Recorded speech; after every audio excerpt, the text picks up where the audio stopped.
Komisi Pemberantasan Korupsi menetapkan Bupati Lampung Tengah Ardhito Wijaya sebagai tersangka dalam kasus suap gratifikasi proyek di lingkungan daerah Lampung Tengah.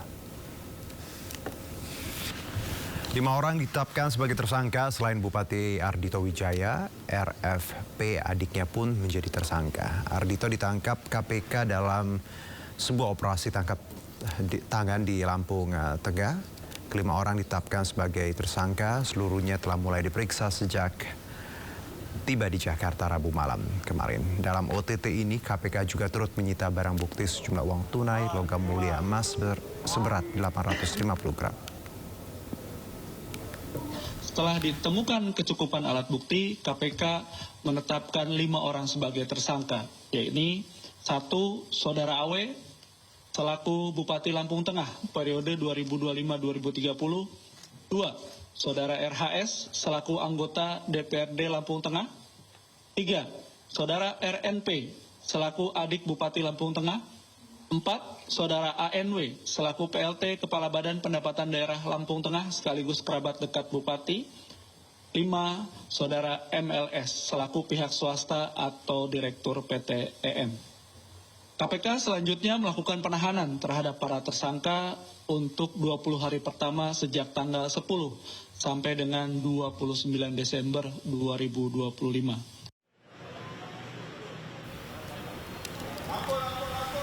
Bupati Lampung Tengah Ardhito Wijaya tiba di Gedung Merah Putih KPK Rabu malam usai dirinya terjaring dalam operasi tangkap tangan KPK. Ardhito terlihat mengenakan jaket dengan bertopi putih dan menyeret koper. Ardhito langsung digiring menuju lantai 2 untuk pemeriksaan lebih lanjut. Sebelumnya KPK mengungkapkan operasi senyap ini terkait dugaan suap proyek.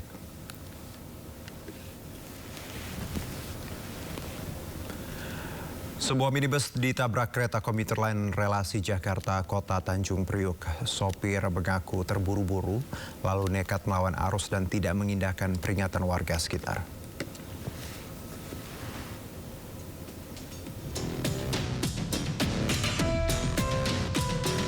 Dari rekaman kamera pengawas, mobil minibus ditabrak kereta komuter lain relasi Jakarta Kota Tanjung Priok di perlintasan Jalan Budi Mulya, Pademangan, Jakarta Utara. Mobil terbental dan menabrak gerobak bensin eceran hingga hancur.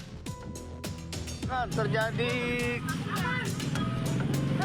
laka, mobil tertabrak. Mengaku terburu-buru, sopir nekat melawan arus dan tidak mengindahkan peringatan warga sekitar.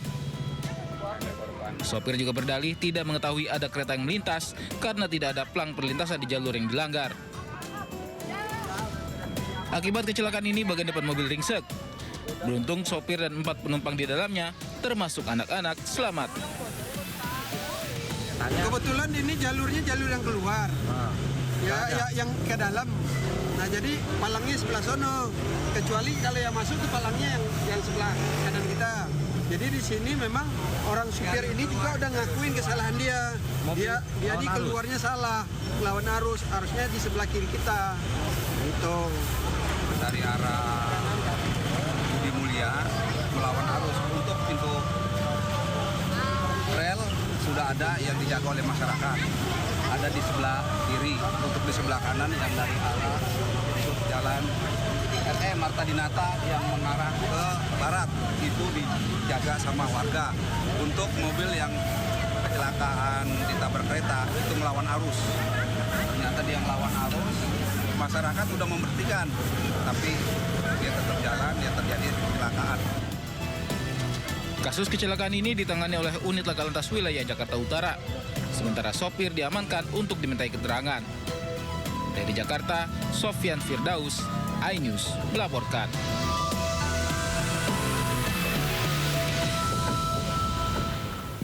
Baik, pemirsa, tadi perkembangan terkini bagaimana penanganan bencana di Sumatera. Dan kita lanjutkan Sindo Sore, kita ke informasi berikutnya pemirsa.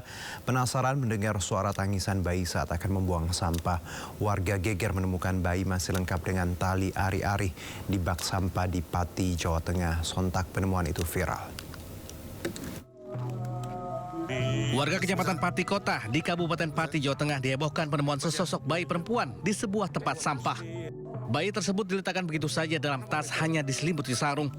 Sementara tali ari-ari masih melilit tubuhnya. Sebelumnya bayi ini ditemukan warga yang hendak membuang sampah dan mendengar suara tangisan. Warga segera mengevakuasi dan membawa bayi tersebut ke rumah sakit untuk mendapatkan pertolongan. Polisi kini memburu orang tua yang tega membuang bayi tersebut.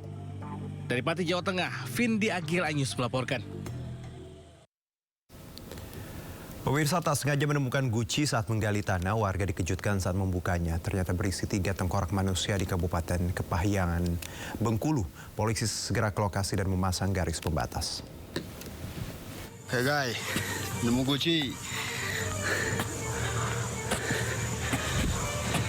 Seorang warga di Duriandepun, Kabupaten Kepahyangan, Bengkulu menemukan 3 tengkorak diduga tengkorak manusia di dalam sebuah guci yang tertanam di dalam tanah. Penemuan ini tidak disengaja, di mana saat pemilik lahan bernama Subari sedang menggali tanah di sekitar kandang ayam miliknya. Namun tiba-tiba cangkulnya mengenai benda keras, yakni sebuah guci tua dan tembikar hingga pecah. Saat dilihat, ternyata dalam guci atau tembikar tersebut terdapat 3 tengkorak mirip tengkorak manusia. Pemilik lahan langsung melaporkan kejadian ini ke pihak kepolisian setempat. Nemu guci. Lokasi penemuan kini dipasang garis polisi. Pemeriksaan forensik terhadap temuan tengkorak masih dilakukan. Menutup kemungkinan, guci berisi tengkorak tersebut merupakan peninggalan masa lampau atau benda purbakala. Sebelumnya sering ditemukan di beberapa wilayah Kabupaten Kepahyangan. Dari Kepahyangan, Bengkulu, Endro Dwirawan, iNews melaporkan. Polisi tetapkan pemilik wedding organizer Ayu Puspita dan 4 orang lainnya sebagai tersangka kasus penipuan WO. Hingga kini sedikitnya 87 korban telah melapor dengan kerugian mencapai miliaran rupiah.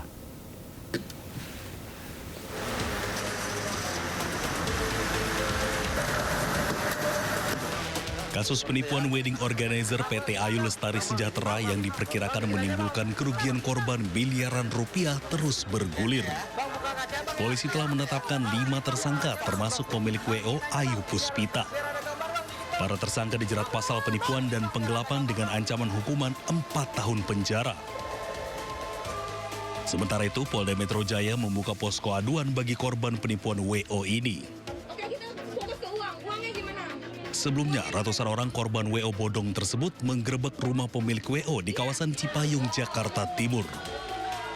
Masa mengamuk lantaran saat diinterogasi oleh korban, pemilik WO berbelit-belit dalam memberikan keterangan. Tak puas menggeruduk rumah pelaku, para korban wedding organizer bodong tersebut juga mendatangi Polres Metro Jakarta Utara. Tim Liputan iNews melaporkan.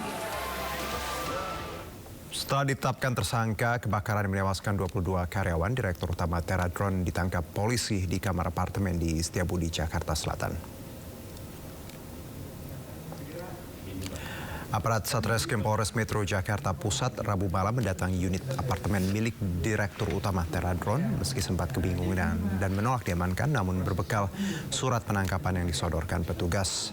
Direktur Teradron akhirnya tak berkutik dan pasrah. Yang bersangkutan lalu diperiksa di Polres Metro Jakarta Pusat.